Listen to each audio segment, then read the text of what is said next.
श्रीमद् वाल्मीकि रामायण बालकांड का आज मैं 18वां सर्ग सुनाऊंगी। क्रमशः सुना रही हूँ और यह सर्ग विशेष सर्ग है क्योंकि इस सर्ग में श्री राम, भरत, लक्ष्मण और शत्रुघ्न का जन्म होगा और राजा के दरबार में विश्वामित्र का आगमन और उनका सत्कार है। क्रमशः मैं हिंदी में श्लोक का अर्थ सुना रही हूँ। आइए सुनिए, दुर्लभ चीज है। महामना राजा दशरथ का यज्ञ समाप्त होने पर देवता लोग अपना अपना भाग ले जैसे आए थे वैसे लौट गए। दीक्षा का नियम समाप्त होने पर राजा अपनी पत्नियों को साथ ले सेवक, सैनिक और सवारियों सहित अपने अयोध्यापुरी में प्रविष्ट हुए। भिन्न भिन्न देशों के राजा भी जो उनके यज्ञ में सम्मिलित होने के लिए आए थे, महाराज दशरथ द्वारा यथाविध सम्मानित हो मुनिवर वशिष्ठ तथा ऋषि सिंह को प्रणाम करके प्रसन्नता पूर्वक अपने अपने देश को चले गए। अयोध्यापुरी से अपने घर को जाते हुए उन श्रीमान नरेशों के शुभ्र सैनिक अत्यंत हर्ष मग्न होने के कारण बड़े शोभा पा रहे थे। उन राजाओं के विदा हो जाने पर श्रीमान महाराज दशरथ ने श्रेष्ठ ब्राह्मणों को आगे करके अपने पुरी में प्रवेश किया। राजा द्वारा अत्यंत सम्मानित हो ऋषि सिंह मुनि भी शांता के साथ अपने स्थान को चले गए। उस समय सेवकों सहित बुद्धिमान महाराज दशरथ कुछ दूर तक उनके पीछे पीछे उन्हें पहुंचाने गए थे। इस प्रकार उन सब अतिथियों को विदा करके सफल मनोरथ हुए राजा दशरथ पुत्र की उत्पत्ति की प्रतीक्षा करते हुए वहां बड़े सुख से रहने लगे। यज्ञ समाप्ति के पश्चात जब 6 ऋतुएं बीत गईं, तब 12वें मास में चैत्र के शुक्ल पक्ष की 9वीं तिथि को पुनर्वसु नक्षत्र और कर्क लग्न में कौशल्या देवी ने दिव्य लक्षणों से युक्त सर्वलोक वंदित जगदीश्वर श्री राम को जन्म दिया। बोलिए राजा राम की जय। भय प्रगट कृपाला। उस समय सूर्य, मंगल, शनि, गुरु और शुक्र ये 5 ग्रह अपने अपने उच्च स्थान में विद्यमान थे तथा लग्न में चंद्रमा के साथ बृहस्पति विराजमान थे, यानी गजकेसरी योग। वे विष्णु स्वरूप हविष्य या खीर के आधे भाग से प्रकट हुए थे। कौशल्या के महाभाग पुत्र श्री राम इक्ष्वाकु कुल का आनंद बढ़ाने वाले थे। उनके नेत्रों में कुछ कुछ लालिमा थी। उनके ओठ लाल, भुजाएं बड़ी बड़ी और स्वर दुंदुभी के शब्द के समान गंभीर थे। उस अमित तेजस्वी पुत्र से महारानी कौशल्या की बड़ी शोभा हुई। ठीक उसी तरह जैसे सुरश्रेष्ठ वज्रपाणी इंद्र से देव माता अदिति सुशोभित हुई थी। तदंतर कैकेयी से सत्य पराक्रमी भरत का जन्म हुआ, जो साक्षात भगवान विष्णु के स्वरूप भूत पायस खीर के चतुर्थांश से भी न्यून भाग से प्रकट हुए थे। ये समस्त सद्गुणों से संपन्न थे। इसके बाद रानी सुमित्रा ने लक्ष्मण और शत्रुघ्न इन 2 पुत्रों को जन्म दिया। ये दोनों वीर साक्षात भगवान विष्णु के अर्धभाग से संपन्न और सब प्रकार के अस्त्रों की विद्या में कुशल थे। भरत सदा प्रसन्न चित्त रहते थे। उनका जन्म पुष्य नक्षत्र तथा मीन लग्न में हुआ था। सुमित्रा के दोनों पुत्र अश्लेषा नक्षत्र और कर्क लग्न में उत्पन्न हुए थे। उस समय सूर्य अपने उच्च स्थान में विराजमान थे। राजा दशरथ के 4 महामनस्वी पुत्र पृथक पृथक गुणों से संपन्न और सुंदर थे। ये भाद्रपदा नामक 4 तारों के समान कांतिमान थे। भाद्रपदा पुरुषपदा कहते हैं। भाद्रपदा नक्षत्र को उसके 2 भेद हैं, पूर्व भाद्रपदा, उत्तर भाद्रपदा। इन दोनों में 2-2 तारे होते हैं, ऐसा ज्योतिष में है। और इनके जन्म के समय गंधर्वों ने मधुर गीत गाए, अप्सराओं ने नृत्य किया, देवताओं की दुंदुभियां बजने लगीं तथा आकाश से फूलों की वर्षा होने लगी। अयोध्या में बहुत बड़ा उत्सव हुआ। मनुष्यों की भारी भीड़ एकत्रित हुई। गलियों और सड़कें लोगों से खचाखच भरी थीं। बहुत से नट और नर्तक वहां अपनी कलाएं दिखा रहे थे। वहां सब और गाने बजाने तथा दूसरे लोगों के शब्द गूंज रहे थे। दिन दुखियों के लिए लुटाए गए सब प्रकार के रत्न वहां बिखरे पड़े थे। राजा दशरथ ने सूत, मागध और बंदीजनों को देने योग्य पुरस्कार दिए तथा ब्राह्मणों को धन एवं सहस्त्रों गोधन प्रदान किए। 11 दिन बीतने पर महाराज ने बालकों का नामकरण संस्कार किया। उस समय महर्षि वशिष्ठ ने प्रसन्नता के साथ सबके नाम रखे। उन्होंने ज्येष्ठ पुत्र का नाम राम रखा। श्री राम महात्मा परमात्मा थे। कैकेयी कुमार का नाम भरत तथा सुमित्रा के एक पुत्र का नाम लक्ष्मण और दूसरे का शत्रुघ्न निश्चित किया। राजा ने ब्राह्मणों, पुरवासियों तथा जनपद वासियों को भी भोजन कराया। ब्राह्मणों को बहुत से उज्जवल रत्न समूह दान किए। महर्षि वशिष्ठ ने समय पर राजा से उन बालकों के जात कर्म आदि सभी संस्कार करवाए थे। उन सब में श्री रामचंद्र जी ज्येष्ठ होने के साथ ही अपने कुल की कीर्ति ध्वजा को फहराने वाले पताका के समान थे। वे अपने पिता की प्रसन्नता को बढ़ाने वाले थे। सभी भूतों के लिए वे स्वयंभू ब्रह्मा जी के समान विशेष प्रिय थे। राजा के सभी पुत्र वेदों के विद्वान और शूरवीर थे। सबके सब लोक हितकारी कार्यों में संलग्न रहते थे। सभी ज्ञानवान और समस्त सद्गुणों से संपन्न थे। उनमें भी सत्य पराक्रमी श्री रामचंद्र जी सबसे अधिक तेजस्वी और सब लोगों के विशेष प्रिय थे। वे निष्कलंक चंद्रमा के समान शोभा पाते थे।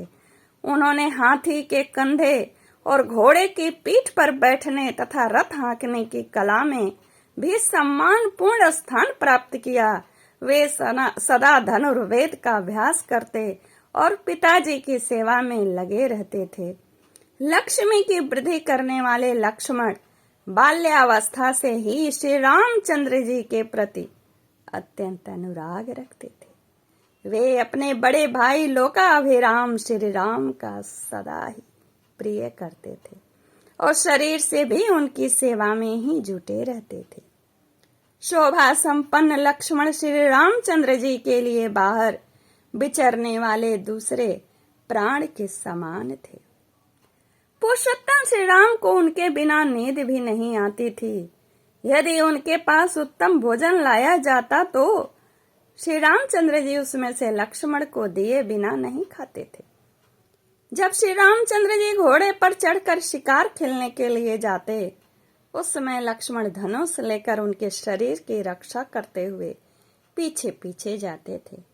इस प्रकार लक्ष्मण के छोटे भाई शत्रुघ्न भरत जी के प्राणों से भी अधिक प्रिय थे भरत को, और वे भी भरत को सदा प्राणों से भी अधिक प्रिय मानते थे। इन 4 महान भाग्यशाली प्रिय पुत्रों से राजा दशरथ को बड़ी प्रसन्नता प्राप्त होती थी। ठीक वैसे ही जैसे 4 देवताओं से ब्रह्मा जी को प्रसन्नता होती, यानी 4 देवताओं मतलब दिक्पालों। ये सब बालक जब समझदार हुए तब समस्त सद्गुणों से संपन्न हो गए। वे सभी लज्जाशील, यशस्वी, सर्वज्ञ और दूरदर्शी थे। ऐसे प्रभावशाली और अत्यंत तेजस्वी उन सभी पुत्रों की प्राप्ति से राजा दशरथ लोकेश्वर ब्रह्मा की भांति बहुत ही प्रसन्न रहते थे। वे पुरुष सिंह राजकुमार प्रतिदिन वेदों के स्वाध्याय, पिता की सेवा तथा धनुर्वेद के अभ्यास में दत्तचित्त रहते थे। एक दिन धर्मात्मा राजा दशरथ पुरोहित तथा बंधु बांधवों के साथ बैठकर पुत्रों के विवाह के विषय में विचार कर रहे थे। मंत्रियों के बीच में विचार करते हुए उन मना नरेश के यहाँ महातेजस्वी महामुनि विश्वामित्र पधारे। वे राजा से मिलना चाहते थे। उन्होंने द्वारपालों से कहा, तुम लोग शीघ्र जाकर महाराज को यह सूचना दो कि कुशिक वंशी गाधी पुत्र विश्वामित्र आए हैं। उनकी यह बात सुनकर वे द्वारपाल दौड़े हुए राजा के दरबार में गए। वे सब विश्वामित्र के उस वाक्य से प्रेरित होकर मन ही मन घबराए हुए थे। राजा के दरबार में पहुंचकर उन्होंने इक्ष्वाकु कुल नंदन अवध नरेश से कहा, महाराज महर्षि विश्वामित्र पधारे हैं। उनकी यह बात सुनकर राजा सावधान हो गए।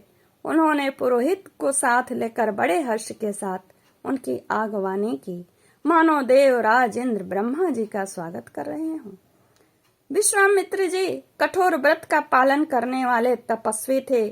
वे अपने तेज से प्रज्वलित हो रहे थे। उनका दर्शन करके राजा का मुख प्रसन्नता से खिल उठा। उन्होंने महर्षि की अर्घ्य निवेदन किया। राजा का वह अर्घ्य शास्त्रीय विधि के अनुसार स्वीकार करके महर्षि ने उनसे कुशल मंगल पूछा। धर्मात्मा विश्वामित्र ने क्रमशः राजा के नगर खजाना, राज्य, बंधु बांधव, मित्र वर्ग आदि के विषय में कुशल प्रश्न किया। राजन, अपने आपके राज्य की सीमा के निकट रहने वाले शत्रु राजा आपके समक्ष नतमस्तक तो है ना? आपने उन पर विजय तो प्राप्त की है ना?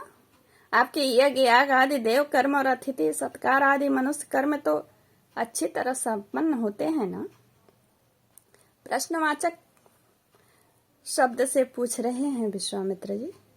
इसके बाद महाभाग मुनिवर विश्वामित्र ने वशिष्ठ जी तथा अन्य ऋषियों से मिलकर उन सबका यथावत कुशल समाचार पूछा। फिर वे सब लोग प्रसन्न चित्त होकर राजा के दरबार में गए और उनके द्वारा पूजित हो यथा योग्य आसनों पर बैठे। तदंतर प्रसन्न चित्त परम उदार राजा दशरथ ने पुलकित होकर महामुनि विश्वामित्र की प्रशंसा करते हुए कहा, महामुनि, जैसे किसी मरण धर्मा मनुष्य को अमृत की प्राप्ति हो जाए, निर्जल प्रदेश में पानी बरस जाए, किसी संतानहीन को अपने अनुरूप पत्नी के गर्भ से पुत्र प्राप्त हो जाए, खोई हुई निधि मिल जाए तथा किसी महान उत्सव से हर्ष का उदय हो, उसी प्रकार आपका यह शुभागमन हुआ है, ऐसा मैं मानता हूँ। आपका स्वागत है। आपके मन में कौन कौन सी उत्तम कामना है जिसको मैं हर्ष के साथ पूर्ण करूं? ब्राह्मण, आप मुझसे सब प्रकार की सेवा लेने योग्य उत्तम पात्र हैं। मानद, मेरा अहो भाग्य है जो आपने यहाँ तक पधारने का कष्ट उठाया। आज मेरा जन्म सफल और जीवन धन्य हो गया। मेरी बीतो ही रात सुंदर प्रभात दे गई, जिससे मैंने आज आप ब्राह्मण शिरोमणि का दर्शन किया। पूर्व काल में आप राजर्षि शब्द से उपलक्षित होते थे, फिर तपस्या से अपने अद्भुत प्रभा को प्रकाशित करके आपने ब्रह्मर्षि का पद पाया। अतः आप राजर्षि और ब्रह्मर्षि दोनों ही रूपों में मेरे पूजनीय हैं। आपका जो यहाँ मेरे समक्ष शुभागमन हुआ है, यह परम पवित्र और अद्भुत है। प्रभु, आपके दर्शन, आज मेरा घर आपके दर्शन से यह घर तीर्थ हो गया। मैं अपने आप को पुण्य क्षेत्रों की यात्रा करके आया हुआ मानता हूँ। बताइए, आप क्या चाहते हैं? आपके शुभागमन का शुभ उद्देश्य क्या है? उत्तम व्रत का पालन करने वाले महर्षि, मैं चाहता हूँ कि आपकी कृपा से अनुग्रहित होकर आपके अभीष्ट मनोरथ को जान लूं और अपने अभ्युदय के लिए उसकी पूर्ति करूं। कार्य सिद्ध होगा या नहीं, ऐसे संशय को अपने मन में स्थान न दीजिए। आप जो भी आज्ञा देंगे मैं उसका परिपूर्ण रूप से पालन करूंगा, क्योंकि सम्माननीय अतिथि होने के नाते आप मुझ गृहस्थ के लिए देवता हैं। ब्राह्मण, आज आपके आगमन से मुझे संपूर्ण धर्मों का उत्तम फल प्राप्त हो गया है। यह मेरे महान अभ्युदय का अवसर है। मनस्वी नरेश के कहे हुए ये विनय युक्त वचन जो हृदय और कानों को सुख देने वाले थे, सुनकर विख्यात गुण और यश वाले श्रम दम आदि सद्गुणों से संपन्न महर्षि विश्वामित्र बहुत प्रसन्न हुए। इत्याशे श्रीमद् रामायणे वाल्मीकि आदि काव्ये बालकांडे अष्टादश सर्ग। यह 18वां सर्ग यहीं पूर्ण होता है। नमस्कार, जय श्री कृष्णा।